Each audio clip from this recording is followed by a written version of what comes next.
Hello, everyone. This is a pretty extraordinary moment. We've been waiting 20 plus years for this film, and I can't believe I'm standing here. We're at the beginning of the press tour, so forgive my innate nervousness, but I'm going to try and express very briefly what this film means. And it begins and ends with Sir Ridley Scott, the great, the boss, everything. Absolutely. Him casting me in this has totally changed my life, but the trickle-down effect he has with his ambition and his work ethic from Janty Yates and John Matheson and everybody in between just makes this film, to my mind, one of the most epic I've seen, if I do say so myself, in the last 10, 15 years. So myself, Denzel, Connie and Fred are super excited to chat to you all, but I hope you enjoy the film and see you after.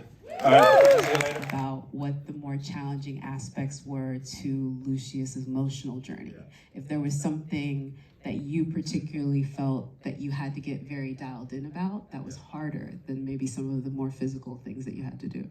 Well, I don't think the two things are separated, actually. It's like if you're going to play somebody, like when you read the script, you go, in reality, how would this person survive? And I had this like naive idea at the start where I was like, I'm maybe going to just play a gladiator that kind of looks normal.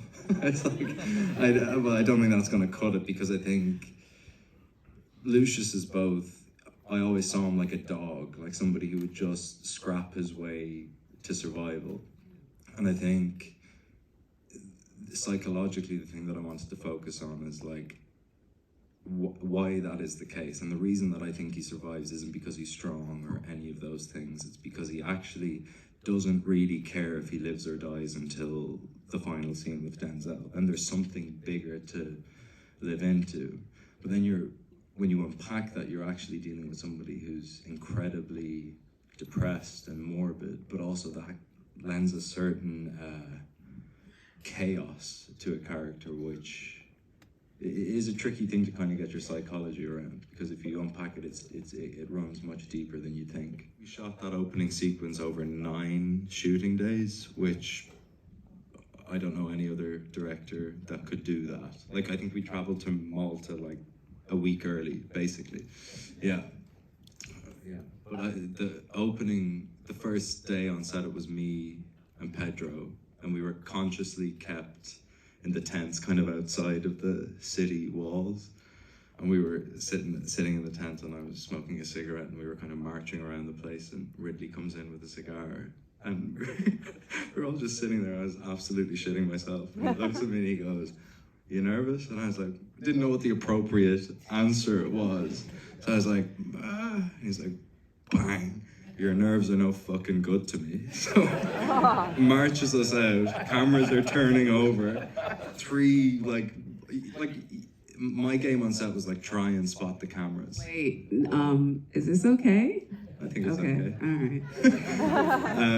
And then just the cameras are turning over, and that scene when Yugurth is doing the blessing of the troops was the first scene that we shot, and that's what we walked into. And I think that's part of Ridley's genius, where he's like, we're on this ride together, let's not waste any time, because time is precious, and Ridley uses time like a genius. So that was a real blessing from him, I think. Great thing. What would you say to folks and audiences about what it is about this film that it does continue the legacy? Because I think you've seen it now and can speak to that.